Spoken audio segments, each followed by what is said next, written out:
Hey podcaster, I'm Tim Walberg, your podcast performance coach with another actionable tip so you can grow your podcast authority, generate leads, and convert with ease. Today's tip is create a co-host dynamic or don't have a co-host. Co-hosted shows can be powerful. They can bring energy, perspective, and a natural back and forth that solo shows don't always have. But they can also get messy fast. Most co-hosting problems don't come from bad chemistry. They come from a lack of hosting strategy. So if you're thinking about co-hosting or you're already a podcast host, here's what you need to get right. First, and most importantly, know your role. With co-hosts, someone has to drive the bus. That doesn't mean that one person is more important than the other. It means one person is responsible for the flow of the show. That person typically handles the opening, the transitions, the housekeeping, and I just hate the term housekeeping, so please don't use it on your show. It reminds me of cleaning toilets. The guest introductions and the calls to action. They keep the show moving forward for the listener. When nobody owns that role, the listener feels it. The show wanders, the pacing drags, and important moments get missed. Without a bus driver, you're all over the road, and it's downright uncomfortable for the listener. Let's take this one step further, because having a great co-host dynamic is more than who drives the bus. It's about each host having a clearly defined role and personality. Ask yourselves, what perspective does each host bring to the listener? Great co-hosts don't sound the same. They offer contrast, different angles, different ways of thinking about the same topic. Sometimes that contrast is natural. Other times, you consciously decide to take a side for the sake of the conversation. That's okay. In fact, that kind of tension can make a show more engaging, as long as it's in service to the listener. You remember doing debates in school? They'd be pretty dull if everyone was arguing the same point. We used to do this in radio all the time. Someone had to play devil's advocate to keep things spicy. So, know your role. Next co-hosting tip, give your co-host a bit of space even if you completely disagree with what they're saying or feel a deep in your bones need to correct them pronto. Two people fighting for airspace and talking over each other is not a party for the ears. It's annoying, and it makes editing a nightmare. Remember, the conversation is not about the two of you. It's not for you. It's for the listener. And that means listening to each other, responding, and moving the idea forward instead of battling to get your point in. Here's a great way not to talk over each other. Develop a secret and silent sign language. In radio, we had this advantage of being able to point, wave, gesture, and signal without the audience ever knowing. It was a perfect ballet. If I held my thumb up and forefinger, like the little itsy-bitsy tiny sign, and pointed it to myself, my co-host knew I had something little to add before moving on. It was magic. Now, with podcasting, especially if you're recording video or doing remote recording, you might need to develop a more subtle approach. That might mean low hand signals. It might mean using platforms like Messenger or chat. It might mean an agreed-upon look for when someone wants to add a quick point without derailing the conversation.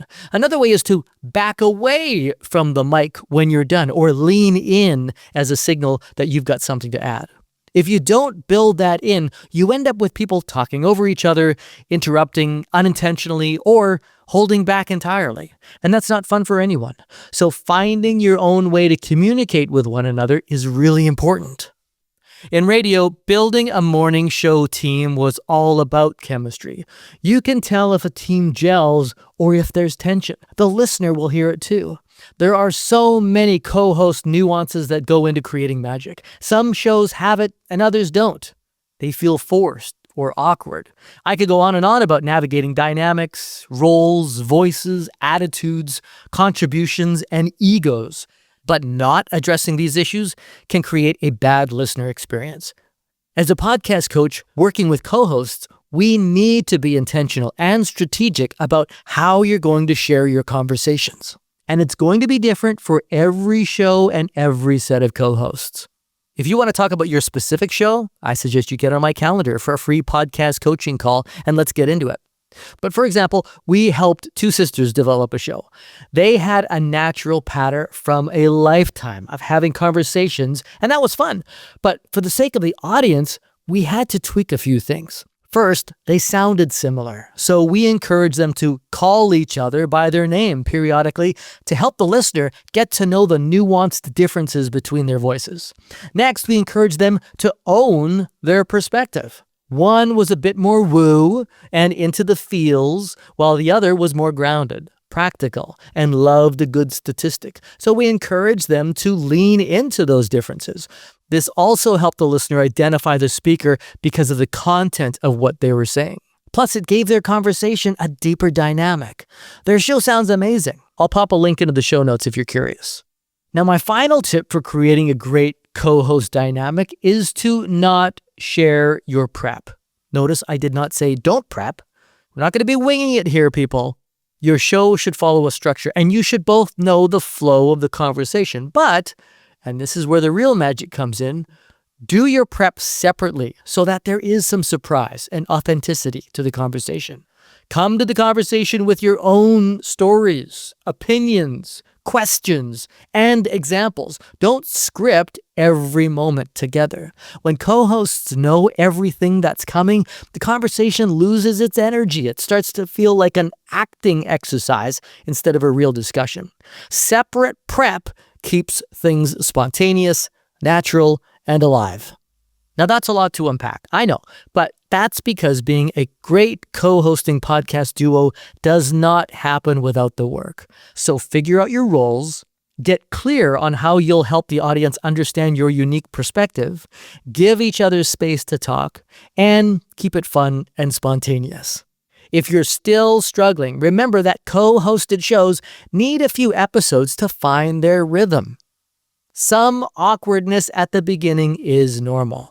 But if after 20 or 30 episodes, it still feels uncomfortable or a heavy lift or forced, it's worth asking a hard question.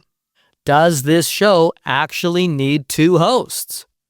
Don't add a co-host just because it feels safer or easier. Add a co-host because it genuinely serves the listener. And if someone isn't pulling their weight, know that the listener hears it. Address it sooner rather than later. Heck, give them this episode to listen to. Now, if you were given this episode by your co-host, know that they care and they just want the show to be the best it can be. Don't take it personally. Do it for the show. Okay. Co-hosting gold happens when everyone knows their role, respects the structure, and shows up fully. And I hope that's just the tip you need.